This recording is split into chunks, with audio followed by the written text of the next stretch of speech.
Northwestern is getting serious about football. Zach, Northwestern just received a massive $35 million commitment toward its football program. This is not anything facilities wise. This is for recruiting. This is for NIL. This is for paying players. Zach, the Northwestern Wildcats are getting serious about football, not just with this donation, but a new $850 million Ryan Field. Chip Kelly hired as their offensive coordinator. They go out and get Aidan Chiles, who he's kind of like in a quarterback battle right now, depending on who you read on it. And then David Braun, they're doing everything they can to keep him around. I mean, I don't think anybody was necessarily going to hire him away, but this last offseason, but their commitment to David Braun and making sure he has what he needs to win at Northwestern is evident here.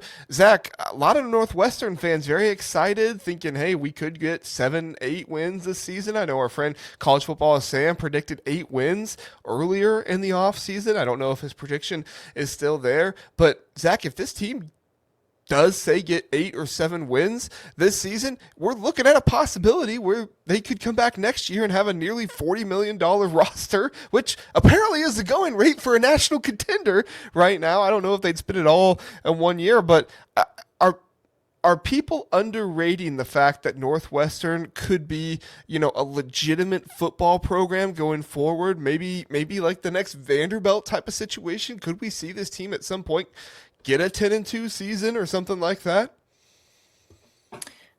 They're in a major city. They're in a power conference. They have the right coach, I think. And now they're putting tons of money into it. I don't see why not. And let's be real. Stanford, before the NIL era, very similar profile. Academic first, but their athletic department has always invested hard in their or I should say the school has always invested in their athletic department. Like their athletic department has, trounced, I think, Northwestern and Vandy to a lesser degree over the years. And we saw the result of that. Stanford had top 10 finishes. They were in the playoff discussion when we're talking about 4 teams. Now, I know they're down right now because they decided to join the ACC, being on the West Coast. Go figure. But we've seen it done, and we've seen it done in different eras. Now you're in an era where you can put tons of money into your program and you can pay players. And you are in what is becoming the premier conference for college football. Yeah, they can compete. By the way, Indiana kind of showed how it's done.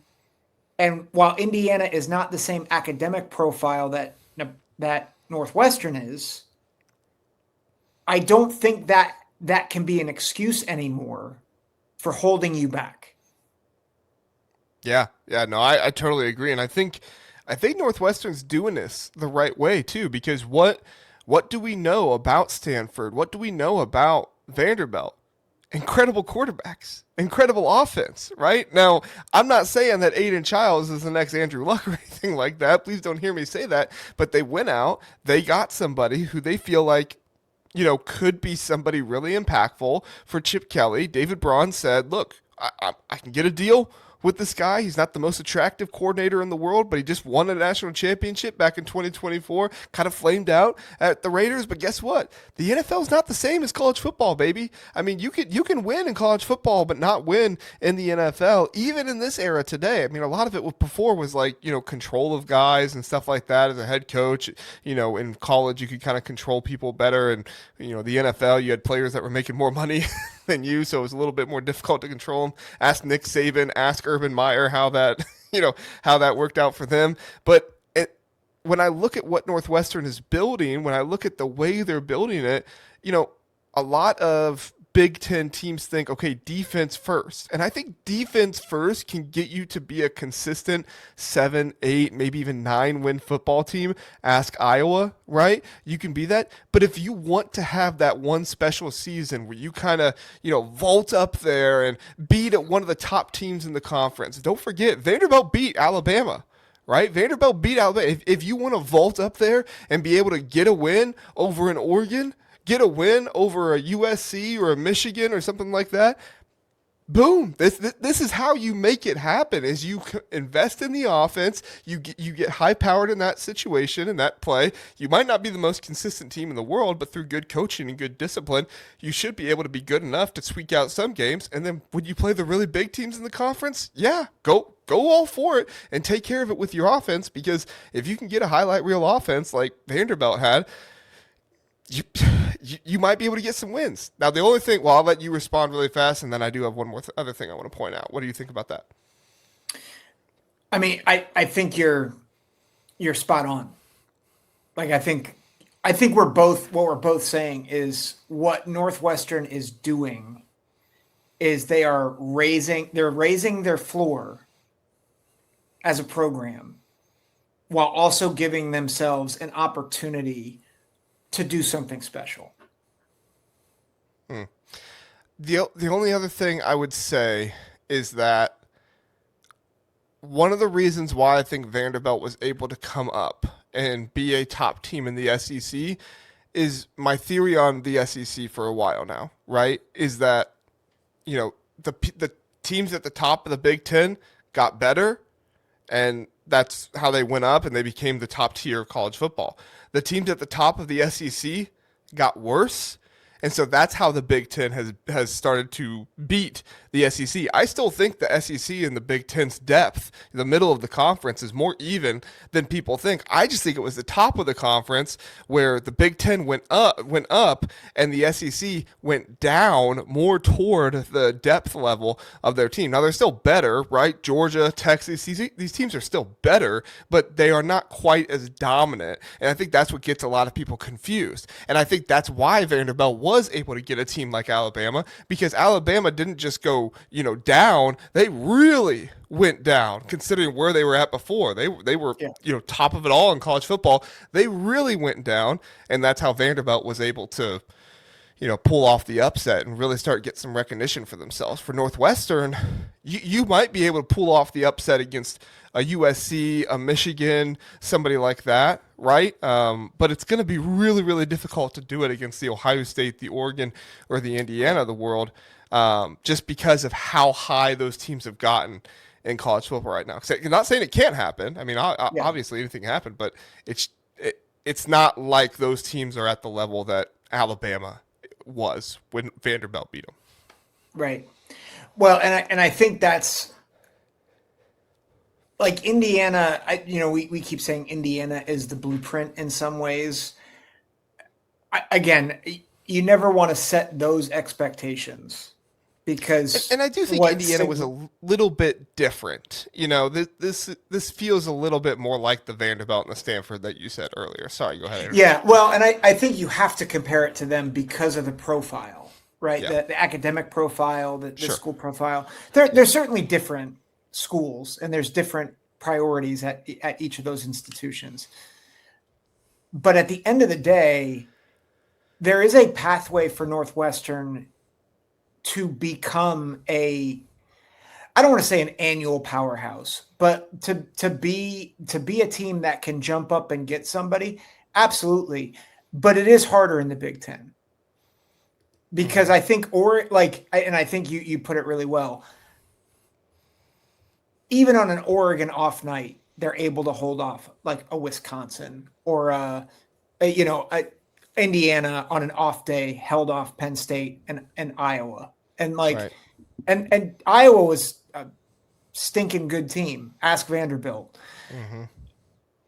But I think that the separation between the top of the Big Ten and the middle of the conference is a bit wider, aside from maybe a couple teams in that middle tier. Like, I think USC, I would say, is more in tier 2, but I think USC is closer, and I think Michigan could be closer, and Washington could be a little closer. But I still think there's quite a bit of separation between tier 1 and the rest of the Big Ten, particularly with Northwestern right now. Great points. Great points. SW Indiana says, I think they'll be better than Iowa and Illinois. Whoa. That's a very interesting thought process there, but have a worse record due to schedule. Yeah, not enough people talk about Northwestern's schedule. To me, it is the hardest in the Big Ten when you look at travel, when you look at when the bye week is and everything else. Do they play like a Texas at a conference? No, but they play all the top teams in the Big Ten. They're going to have to travel to some really good teams. Like, to me, if people are expecting Northwestern to go 10-2 this season, sorry, it's not going to happen. Like, that's not what we're saying, that Northwestern's going to do that. I'm more so with this donation, with Ryan Field being there, for the entire season next year. I'm clocking this one in the back of my mind. I know it's the preseason, August for 2026, but I'm clocking this one in the back of my mind for 2027 and saying, okay, what does David Braun have up his sleeve? How is he going to use this money? Is he gonna use it all at once? Is he going to maybe use it a little bit here and there to different teams? I mean, I think that would be my last question to you, Zach, before we move on. Like, what should Northwestern do with this? If all $35 million is going to, get more, better players, do they use it all in one season with some transfer portal, kind of mercenaries? Do they use it, kind of each of the next few recruiting classes and go little by little and get better? Do they go the USC route and kind of just use it all in one class? Yeah. Well, that's not me degrading USC, by the way. And I know they're doing more than that year over year, but it was just using an example. Sorry, go ahead, Zach. Well, and I think that's where they're going to have to figure out what do they want to be? Because I think different teams have kind of shifted who they are in the NIL era. So like Ohio State, they have really, they still do a lot of recruiting. Like they really emphasize high school recruiting, but then try to cherry pick a lot of portal, not a lot, but several portal players that they think can add to their roster, but they really believe in their development. I think Indiana for a while was very heavy transfer portal, and they still are, but their goal, I think, has been to parlay that into getting more resources to be able to really focus on high school recruiting as well. Whereas I think other teams have really emphasized portal.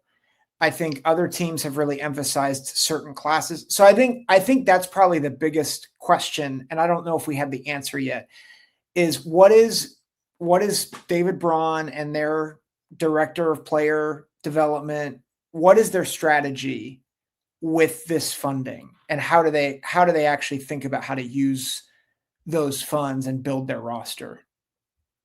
Yeah, totally agree. I think it's going to be very interesting to see what David Braun does. I think it's going to be very interesting to see how it all works out. It's going to be very interesting to see what happens with Northwestern this season and beyond. Northwestern, Godspeed. Go win 10 games for us. We would love to have our own Vanderbilt, our own Stanford in this conference. Need it to happen. So go do it for us, Northwestern.